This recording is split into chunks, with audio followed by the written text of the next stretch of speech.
Halo, ketemu lagi dengan saya dalam kesempatan kali ini.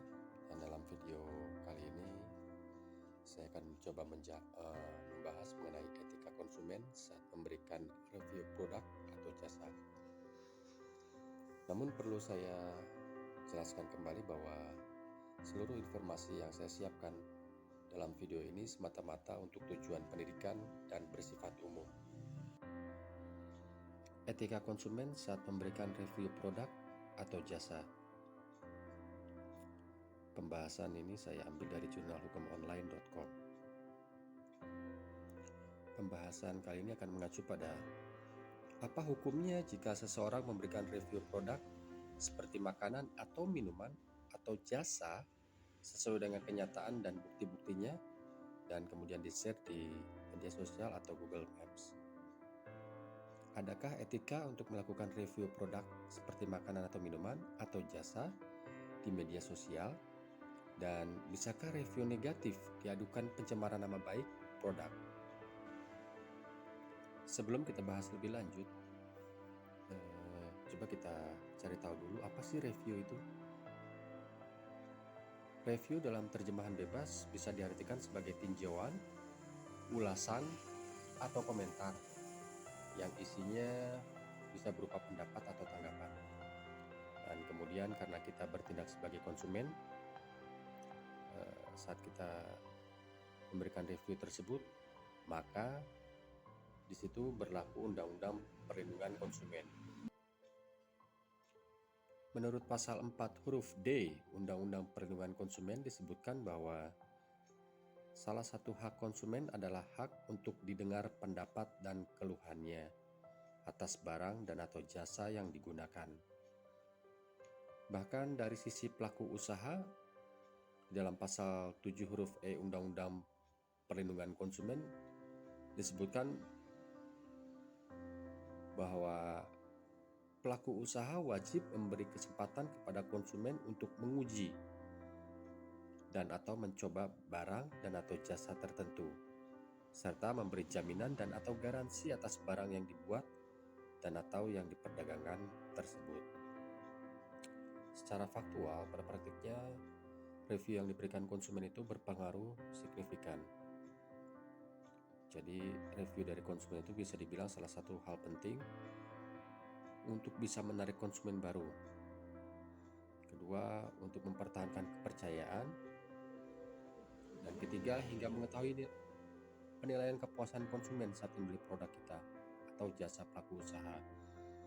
Bahkan jika pendapat yang diberikan negatif pun, pelaku usaha dapat menjadikannya hal tersebut sebagai evaluasi atau sebagai bahan untuk pengembangan produk atau jasa berikutnya. Kita akan masuk ke dalam pembahasan etika konsumen saat memberikan review produk atau jasa. Meskipun memberikan pendapat merupakan hak konsumen yang dilindungi oleh Undang-Undang Perlindungan Konsumen, tetapi tetap terdapat beberapa etika saat memberikan review produk atau jasa oleh konsumen. Hal tersebut antara lain: 1. Gunakanlah bahasa yang wajar dan patut saat memberikan review agar terhindar dari konflik dan penyampaian ulasan atau pendapat dapat lebih mudah dipahami serta tidak multitafsir. Kedua, berikan review dengan jujur apa adanya. Selama review tersebut sesuai dengan fakta yang ada, maka review tidak bisa dikatakan telah mencemarkan nama baik produk atau jasa. Ketiga, dapat melampirkan bukti seperti foto atau video jika ada, sebagai bukti pendukung review yang diberikan.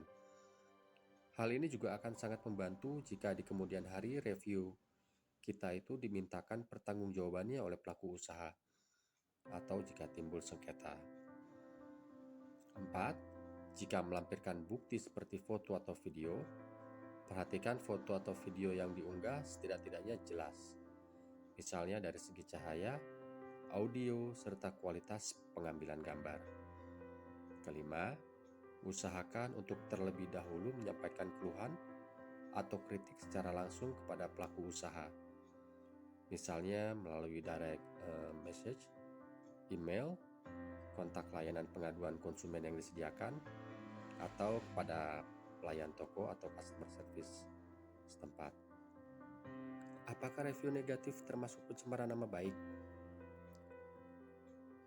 Dengan kasus review konsumen diunggah ke media sosial atau Google Maps, di sini kita berpedoman pada ketentuan dalam Undang-Undang ITE dan perubahannya.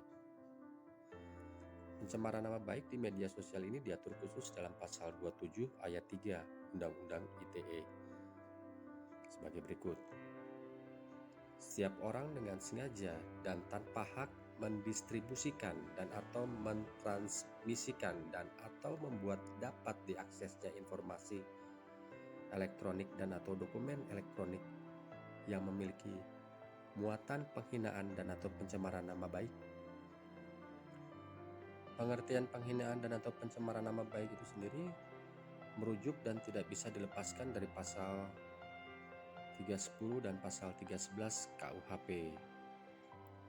Tapi jika muatan itu berupa penghinaan yang kategorinya cacian, ejekan, dan atau kata-kata tidak pantas, maka lebih tepatnya dikualifikasikan sebagai delik penghinaan ringan dalam pasal 315 KUHP. Pasal 27 ayat 3 Undang-Undang ITE juga tidak berlaku jika muatan yang diunggah berupa penilaian, pendapat, hasil evaluasi, atau sebuah kenyataan.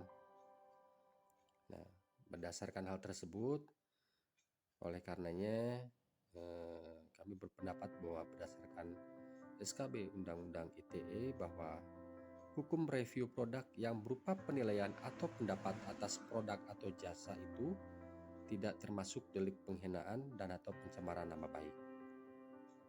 Demikian pembahasan kita kali ini. Seluruh isi materi itu saya ambil dari jurnal hukumonline.com dan berikut dengan dasar hukumnya. Sekali lagi saya sampaikan bahwa seluruh informasi yang saya siapkan dalam video ini semata-mata untuk tujuan pendidikan dan bersifat umum. Sampai jumpa kembali dalam video berikutnya. Terima kasih.